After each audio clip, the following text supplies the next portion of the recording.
Feeling एक ऐसा शब्द और तरंग है जो हमारे अंतर मन से निकलती है। इनका वास हमारे हृदय में होता है और ये प्रेम, दया, श्रद्धा से भरी होती हैं। ये अच्छी और बुरी दोनों ही हो सकती हैं और साथ ही साथ इनको बदला भी नहीं जा सकता है।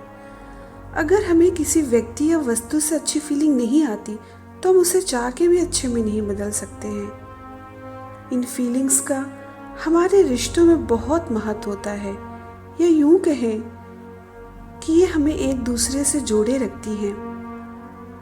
रिश्तों की नींव इन्हीं पर टिकी होती है, क्योंकि भावना बिन इंसान इंसान नहीं, भावना बिन संबंधों में बाहर नहीं। और ये भावनाएं ही तो हैं जो हमारे सुख दुख का कारण भी बनती हैं, क्योंकि इंसान बदल रहा है, संसार बदल रहा है, भावना विहीन होकर सारा ये जहान बदल रहा है।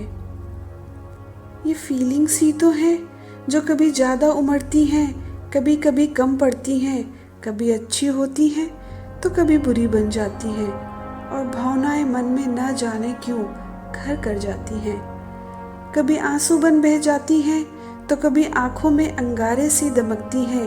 ये भावनाएं ही तो हैं जो इंसान को इंसान बनाती हैं और कभी कभी इंसान को ही हैवान भी बना देती हैं, क्योंकि भावनाएं मन में ना जाने क्यों घर कर जाती हैं। इनकी अभिव्यक्ति हमारे रिश्तों में आने वाले उतार चढ़ाव के पीछे बहुत बड़ा कारण बनती है।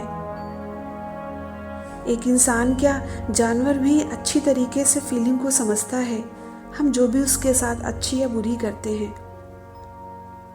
पता है, हमारा रिश्ता चाहे जैसा भी हो, बहुत ज़रूरी होता है कि हम अपनी फीलिंग्स को सही तरीके और सही व्यक्ति से शेयर करें।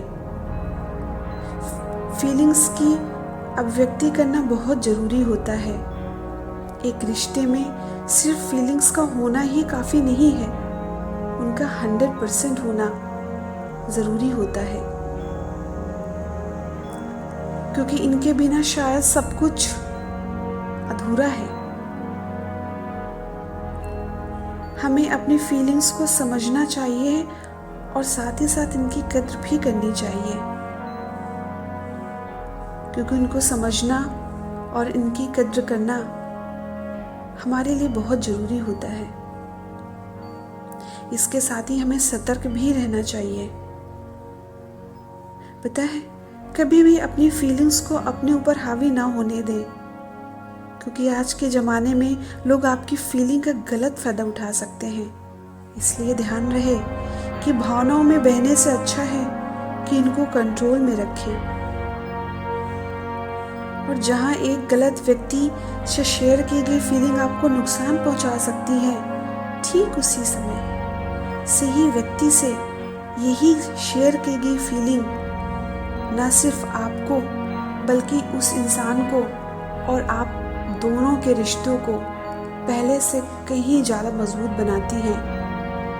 तो ध्यान रहे, फीलिंग को समझना, उनका कद्र करना और सही व्यक्ति सही समय पे इनको शेयर करना बहुत बड़ी एक कला है।